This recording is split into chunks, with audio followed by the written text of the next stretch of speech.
आज का हमारा ये जो पहला एपिसोड है इसका टॉपिक होने वाला है व्हाट इज पास्ट। तो अब मैं आपसे समझना चाहूंगा, जो भी आपकी क्वालिफिकेशन है, जो भी आपका एक्सपीरियंस है, उसके according what is past. Psychology में पास्ट उन चीज़ों को बोलते हैं जो भी हमने अभी तक इवेंट्स एक्सपीरियंस किए हैं, जो भी अभी तक नेगेटिव या पॉजिटिव चीज़ें इस पॉइंट तक लाइफ में हमने एक्सपीरियंस की, वो सारी पास्ट में आती हैं। कॉन्शियसली सबकॉन्शियसली हमने अपने पास्ट एक्सपीरियंसेस को कैसे व्यू किया है वो डिपेंड करेगा, डिसाइड करेगा हमारी अप्रोच लाइफ में कैसी होगी। So that is how psychology will define past. तो अब इसमें क्या इश्यूज आते हैं, ऐसी क्या प्रॉब्लम्स आती हैं पास्ट से related? You must have dealt with like say all kinds of people from all kinds of backgrounds. तो क्या ऐसे इश्यूज हैं जो पास्ट से रिलेटेड आते हैं?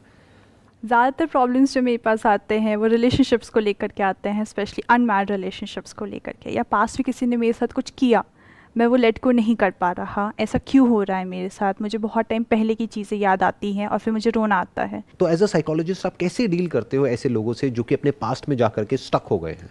यूजुअली एज अ साइकोलॉजिस्ट हम उन्हें बोलते हैं कि वो एक्सेप्ट करें और जो वो हो चुका है वो पास्ट में था, so you have to let it go. अभी आपने बात करी एक्सेप्टेंस की, ये बात थियोरेटिकली सबको पता है।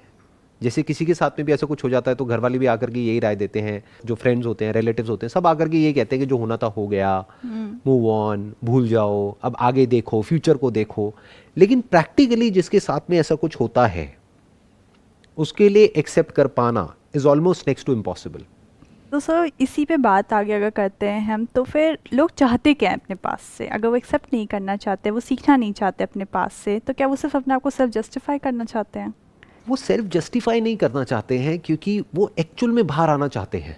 बिकॉज क्या होता है कि किसी को भी वो पेन अच्छा नहीं लगता है, बट होता क्या है कि उनको ये नहीं पता है कि वहां से बाहर कैसे आना है। जितना वो पास के बारे में सोचते हैं उसके साथ में जो भी सेंसेशंस जुड़ी हुई हैं, जो भी एसोसिएशंस है इन टर्म्स ऑफ सेंसेशंस, वो ट्रिगर हो जाती है एट अ फिजिकल लेवल। और जितनी वो ट्रिगर हो जाती है और वाले थॉट्स आने लग जाते हैं। तो थॉट्स की और फीलिंग्स की एक ऐसी साइकिल बन जाती है जहां से बाहर निकल पाना is almost next to impossible, जब तक कि हम ये ना समझ लें कि what is past, not how to get rid of past, because there is no way of getting rid of past. आप बताओ कि अगर किसी के साथ में एक्चुअल में कुछ हो गया है एंड वी से कि आप एक्सेप्ट कर लो या भूल जाओ, तो कैसे भूलें और कैसे एक्सेप्ट करें?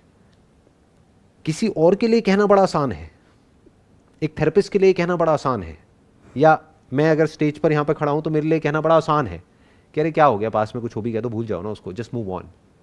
बट अगर उसको ये लगता है कि उसके साथ में कुछ बहुत गलत हुआ है, कुछ अनफेयर हुआ है, तो क्या वो उसको भूल सकता है या भूल सकती है? हम कभी नहीं कहने चाहते कि आप भूल जाओ इस चीज़ को। हम हमेशा उसके इम्पैक्ट क्या हैं फ्यूचर पे और प्रेजेंट में क्या इम्पैक्ट्स हैं उस पर डील करते हैं। बट मैंने ये चीज़ बहुत देखी है लोगों में कि सिवियर केसेस की सर बात अलग है, बट अगर नॉर्मल जनता की हम बात करें तो मैंने देखा है कि ये जानते हुए भी कि जिस चीज़ को आप एनर्जी देते हो वो जल्दी ग्रो करती है, लोग अपने पास्ट में ही घूमते रह जाते हैं। उनसे मुझे समझ नहीं आता कि लोग कैसे बाहर आए। क्या ये क्वेश्चन ज़्यादा इंपॉर्टेंट है कि वहाँ से बाहर कैसे आए, या ये क्वेश्चन ज़्यादा इंपॉर्टेंट है कि व्हाट इज़ पास्ट, जो कोई भी नहीं पूछता है? ये क्वेश्चन हर कोई पूछता है कि उससे हम बाहर कैसे आए, कि हमारे साथ में कुछ गलत हो गया है पास्ट में और हम उसको भुला नहीं पा रहे हैं, वहाँ से बाहर कैसे आए? Is that question more important, या फिर ये क्वेश्चन ज़्यादा इंपॉर्टेंट है what is past? For example कि अगर कोई है इंसान जो किसी भूत से डर रहा है, तो क्या क्वेश्चन ज़्यादा इंपॉर्टेंट है कि हम उस भूत से कैसे बचे, या फिर व्हाट इज़ घोस्ट? तो सर अगर आपको डिस्क्राइब करना है कि पास्ट क्या है तो आप कैसे डिस्क्राइब करेंगे? देखो, एक हो सकता है मेरा स्टैंड पॉइंट, एक हो सकता है आपका stand point. That is basically nothing but a subjective point of view. Now let's try to look at it as it is. इसकी रियलिटी को समझने की कोशिश करते हैं कि what exactly is past, not how to change your past और how to accept your past और how to get rid of your past. यहाँ पे पास्ट को हटा करके हम घोस्ट वर्ड भी लगा सकते हैं। How to accept a ghost और how to get rid of the ghost, how to forget the ghost. You can't, because it does not exist. It's just in your brain. In reality, it's not there. Similarly, अगर हम past की बात करते हैं तो past क्या है? जो आपके साथ में एक्सपीरियंसेस हुए वो पास्ट है, या उससे रिलेटेड जो हमारे माइंड में कहानी घूम रही है वो पास्ट है? और क्या ये दोनों एक ही चीज है या अलग अलग है? एक है जो एक्चुअल में हमारे साथ में होता है या एक्चुअल में इस दुनिया में होता है, दूसरा है जो हमारा इंटरप्रिटेशन होता है और what happened. For example, there are two people in a relationship. अगर दोनों से पूछा जाए कि ये जो आपकी रिलेशनशिप थी मान लो 5 साल की, अगर उसको आपको डिफाइन करना हो एक पेपर के ऊपर, तो वो रिलेशनशिप क्या थी, तो दोनों की जो स्टोरी है वो बिल्कुल अलग होगी एक दूसरे से। दूर दूर तक कुछ भी मैच नहीं हो रहा होगा। कुछ सिमिलैरिटीज होंगी, कुछ ऐसे इवेंट्स जो दोनों सेम तरीके से डिस्क्राइब कर रहे होंगे, but in majority of the cases सब कुछ अलग अलग होगा।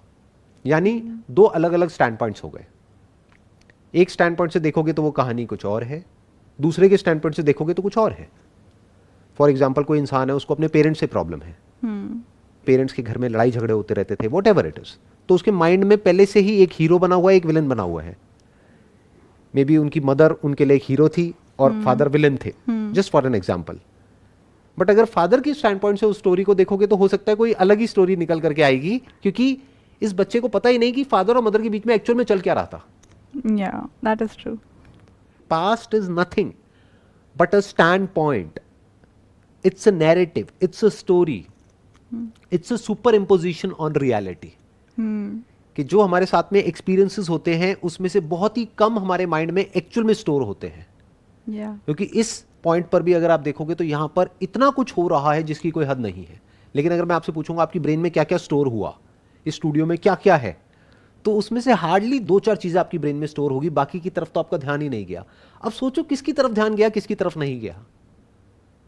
उन्हीं चीजों की तरफ ध्यान गया जिससे रिलेटेड या तो आपके अंदर कोई डिजायर था या फियर था। वो हमें दिखता है। जैसे अगर 1000 गाड़ियां सड़क पे जा रही हैं, उसमें से कौन सी दिखती है जिससे रिलेटेड कहीं ना कहीं कोई डिजायर होता है, या जो गाड़ी हमारे पास में होती है उससे मिलती जुलती। जैसे अभी आपने कोई नई गाड़ी खरीदी है तो वही गाड़ी उसी ब्रांड की, उसी कंपनी की आपको सब जगह दिखने लग जाएगी। बाकी गाड़ियों की तरफ आप ब्लाइंड हो जाओगे, जिसको आई थिंक सिलेक्टिव अटेंशन बोलते हैं साइकोलॉजी की फील्ड में।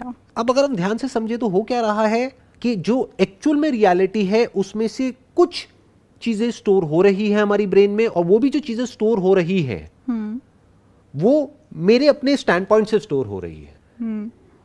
मेरी अपनी क्या कहानी है और मेरी अपनी खुद की क्या आइडेंटिटी है, उसके अकॉर्डिंग मैं कहानी को इंटरप्रेट करता हूं। वैसे नहीं जैसे कहानी होती है।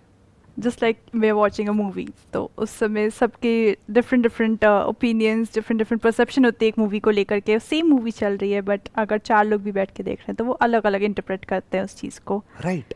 और वो कैसे इंटरप्रेट करते हैं, वो अपने आप से रिलेट करते हैं। तो अल्टीमेटली क्या हो रहा है, अगर हम ध्यान से देखें, अगर मूवी का एग्जाम्पल हम लें जिसकी अभी आपने बात करी, एक मूवी चल रही है स्क्रीन के ऊपर, तो एक है जो एक्चुअल में कहानी चल रही है, एक है जो कहानी वहां पर जो 300 लोग बैठे हैं उस सिनेमा हॉल में, उन सबके दिमाग में उस कहानी से रिलेटेड एक और कहानी चल रही है। वो 300 कहानियां अलग अलग है। तो कहानी की एक कहानी बन गई। और अब ये कहानी कैसे बनी, ये वो इंसान अपनी खुद की जो कहानी है उसके अकॉर्डिंग वो कहानी बना रहा है। नाउ व्हाट इज पास्ट, अगर हम इस क्वेश्चन पे आए तो जहां से सेशन को शुरू किया था, past is a story narrated from the stand point of me, and that me or that identity of mine is also a story. जो भी आपका नाम है उस नाम के साथ में एक पूरी की पूरी कहानी जुड़ी हुई है। एक्चुअल में सब कुछ बदल चुका है। यानी 20 साल पहले जो आप थे और अभी जो आप हो, that's a different person all together. सब कुछ बदल चुका है। अपनी आप बचपन की फोटोग्राफ देख लीजिए। इनफैक्ट 7 years में all the cells changes, so you know you are not the same person. Right. Scientifically अगर हम देखें, बायोलॉजिकली देखें तो 7 से